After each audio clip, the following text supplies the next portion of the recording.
Cerita dulu kita. Tapi yang ada dagingnya. Bismillahirrahmanirrahim. Assalamualaikum semuanya.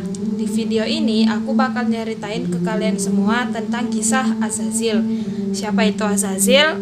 Oke, kalau penasaran langsung aja kita mulai. Malaikat adalah hamba Allah yang diciptakan dari nur cahaya. Mereka tidak memiliki nafsu dan juga hasrat. Mereka pun tidak bisa diganggu dan digoda oleh setan, nafsu maupun hasrat. Mereka mengerjakan semua yang Allah perintahkan tanpa sedikit pun menolak, membangkang, ataupun keberatan. Dan mereka tidak pernah bosan menyembah Allah Subhanahu wa Ta'ala. Ada malaikat yang diperintahkan sujud. Mereka sujud terus sampai sekarang, dan sampai hari kiamat mereka tidak akan mengangkat kepalanya dari sujud. Ada juga malaikat yang ditugaskan merawat udara, menjaga angin, dan ada juga malaikat yang diperintahkan untuk berzikir. Sampai hari kiamat tidak akan pernah berhenti berzikir. Mereka tidak lelah, mereka tidak mengantuk, tidak bosan, dan tidak pernah bisa digoda. Adapun hamba Allah dari bangsa yang lain adalah jin. Mereka bangsa jin Allah ciptakan dari api. Bangsa jin Allah ciptakan sebelum manusia. Merekalah yang duluan menghuni bumi sebelum manusia. Waktu itu jasad fisik mereka masih kasar seperti kita. Mereka yang membuat peradaban di bumi. Jadi kalau misalnya ditemukan peradaban kuno, peradaban yang ditemukan sekitar ribuan tahun, ratusan tahun, jutaan tahun yang lalu, itu diisi oleh jin. Mereka ini cerdas, pintar, agresif, tetapi brutal. Kalau dalam Al-Quran, Allah sebutkan bangsa jin ini hobi perang, suka menumpahkan darah, dan mereka memiliki kekuatan serta kemajuan teknologi yang Allah sebutkan dalam Al-Quran jauh lebih maju daripada kita. Tapi sayangnya hobi mereka menumpahkan darah, tidak patuh kepada Allah Subhanahu wa Ta'ala. Setiap kali Allah utus para nabi dan rasul dari bangsa jin, dibunuh sama mereka, dibantai sama mereka. Allah pun memerintahkan para malaikat untuk turun ke bumi. Jadi Allah ini punya malaikat perang, khusus perang. Di dalam surah Al-Imran, Allah menyebutkan ada malaikat yang tugasnya hanya perang. Malaikat ini tidak bisa dilukai, tidak pernah takut, dan pasti menghabisi. Tapi Allah perintahkan kepada Azazil untuk memimpin malaikat perang ini untuk turun ke bumi dan habisi jin-jin yang ada. Siapa Azazil ini? Jadi Azazil ini merupakan seorang hamba Allah yang soleh, sangat taat dan bertakwa kepada Allah, dan telah menyembah Allah selama ribuan tahun. Azazil ini merupakan makhluk Allah dari kalangan jin. Saat bala tentara Allah diturunkan ke bumi, malaikat-malaikat Allah turunkan ke bumi yang dipimpin oleh Azazil, maka jin-jin pun mengerahkan seluruh teknologi canggih yang mereka punya. Teknologi kita dengan teknologi jin itu nggak ada apa-apanya, karena teknologi mereka itu jauh lebih canggih dari yang kita punya, jauh lebih maju dari yang kita punya. Jin-jin pun mengerahkan seluruh teknologi mereka menghadapi pasukan langit yang dipimpin langsung oleh bangsa jin sendiri, yaitu Azazil. Perang hebat pun terjadi karena malaikat ini tidak bisa dilukai, tidak kenal lelah, siang malam perang tanpa henti, dibandingkan jin yang makhluk biasa, memiliki hawa nafsu, ada lelah, ada ngantuknya, dan ada takutnya. Singkat cerita, Allah memberikan instruksi dari langit. Azazil, pimpin malaikat perangku, habisi semua jin yang ada di dunia. Biarkan tersisa hidup khusus jin-jin sipil yang lari ke hutan-hutan, yang lari ke gunung-gunung, yang lari ke lembah-lembah, yang lari ke pulau-pulau, yang sembunyi di gua-gua, gurun Sahara, tengah lautan. Biarkan mereka tetap hidup, jangan dibunuh.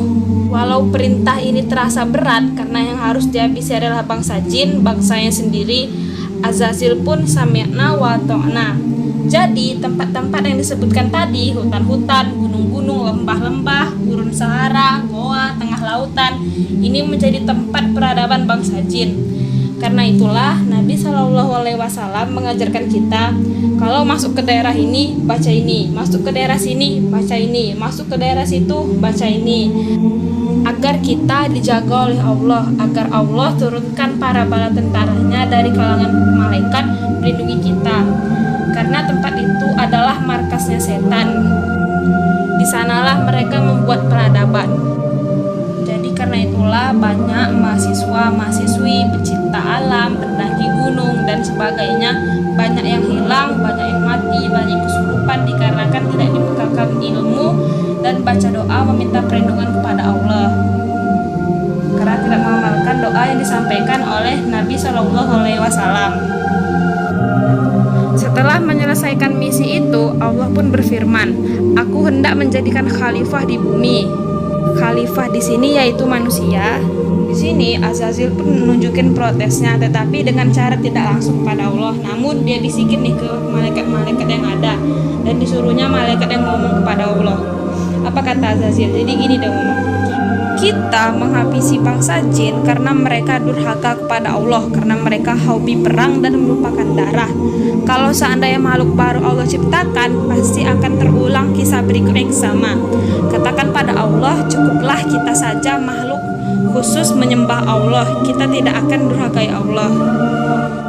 Nah, ini perkataan yang Azazil sampaikan ini sebenarnya adalah keberatan Azazil karena bangsanya sudah dihabisi lalu digantikan dengan makhluk baru yang lain.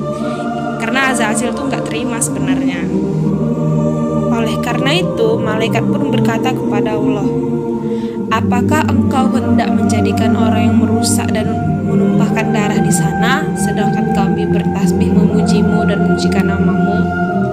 Lalu Allah pun berfirman, "Sungguh aku mengetahui apa yang tidak kamu ketahui." Allah pun menciptakan Nabi Adam dari tanah liat. Allah ciptakan Nabi Adam langsung dengan tangan Allah. Tapi sekali lagi perlu diingat, tangan Allah berbeda ya dengan tangan manusia. Allah pun berfirman, "Sungguh kami telah menciptakan manusia dalam bentuk sebaik-baiknya." Jadi manusia Allah ciptakan sempurna, dari rambut hingga ke ujung kuku sempurna. Dibandingkan dengan semua makhluk apa saja termasuk dengan bangsa jin, kita jauh sempurna. Manusia Allah berikan kecerdasan yang luar biasa, dan Allah masukkan informasi yang begitu luas tentang alam semesta kepada Nabi Adam. Wa 'allama Adamal asma'a kullaha, dan dia ajarkan kepada Adam nama-nama benda semuanya.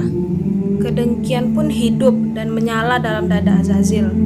Lalu Allah panggil seluruh malaikat termasuk juga Azazil dan dites semuanya oleh Allah. Tesnya di sini tuh seperti kayak cerdas cermat kita sekarang. Tapi saat dites oleh Allah itu, hanya Nabi Adam yang mampu menjawab dengan benar. Tambah besar kedengkian dalam dada Azazil. Lalu Allah pun memerintahkan malaikat dan juga Azazil untuk sujud kepada Adam. Semua malaikat pun sujud. Tapi ada satu makhluk yang tidak mau sujud kepada Adam. Lalu Allah pun berfirman, "Wahai iblis, apakah yang menghalangi kamu sujud kepada yang telah aku ciptakan dengan tanganku?" Berkata iblis, "Aku lebih baik daripadanya karena engkau menciptakan aku dari api sedangkan dia kau ciptakan dari tanah." Iblis pun sombong dan menjadi angkuh. Jadi siapa iblis itu? Iblis itu adalah Azazil tadi. Dia langsung Allah beri nama dan status baru, yaitu iblis. Allah pun murka dan melaknat iblis selaknat-laknatnya. Lalu iblis pun dikeluarkan oleh Allah dari surga. Sejak itulah permusuhan iblis dengan kita dimulai. Dan iblis pun meminta kepada Allah, "Ya Allah, tangguhkanlah aku sampai hari kiamat. Saya mau melencengkan anak cucu Adam dari jalanmu yang lurus dan mendatangi mereka dari depan, dari belakang, dari kiri dan dari kanan." Jadi dari segala sisi setan akan menggoda kita. Itulah sumpah iblis. Ia bertekad akan menyesatkan Adam dan keturunannya agar mereka menjauhi perintah Allah, berbuat kekacauan di bumi, saling bermusuhan dan berbunuhan berteman satu sama lain. Allah pun berfirman, untuk melawan segala tipu daya dan akal busukmu, aku beri senjata yang ampuh. Dengan akal itu, aku bimbing mereka dengan petunjuk-petunjuk agama.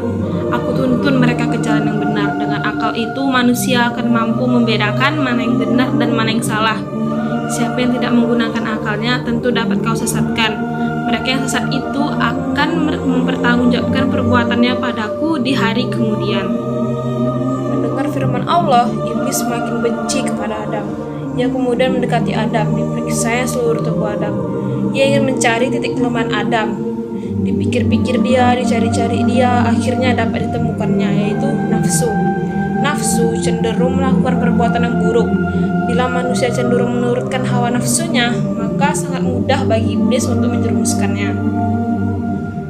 Saat Azazil diusir dari surga dan sampai ke bumi, dia pun mempengaruhi jin-jin yang masih hidup dan berkembang biak, dan diajaknya untuk bersekutu dan membuat pasukan.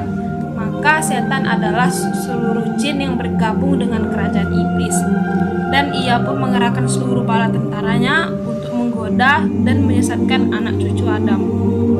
Baiklah teman-temanku semuanya, pelajaran yang bisa diambil dari kisah ini adalah: yang pertama, walaupun seseorang yang ahli ibadah bertakwa kepada Allah, bukan berarti ia tidak diuji oleh Allah, bukan berarti ia tidak bisa menjadi sombong. Seperti halnya iblis yang telah beribadah dan bertakwa kepada Allah selama ribuan tahun, tapi karena kesombongannya ia tidak mau sujud kepada Adam. Dia merasa dirinya lebih mulia daripada Adam karena dia terbuat dari api dan Nabi Adam dari tanah. Karena kesombongannya itulah Allah pun murka dan melaknat iblis selaknat-laknatnya. Pelajaran kedua yang dapat diambil adalah akal dan nafsu.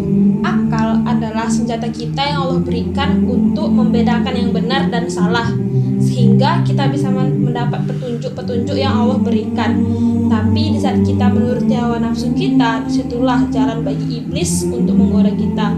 Untuk itu kita jangan mengikuti hawa nafsu kita dan senantiasa meminta perlindungan kepada Allah agar kelak tidak melenceng dari jalan yang lurus dan mendapatkan perlindungan dari Allah.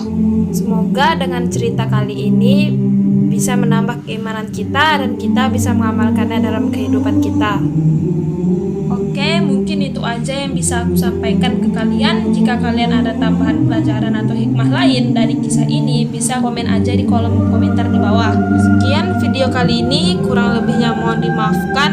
Assalamualaikum warahmatullahi wabarakatuh.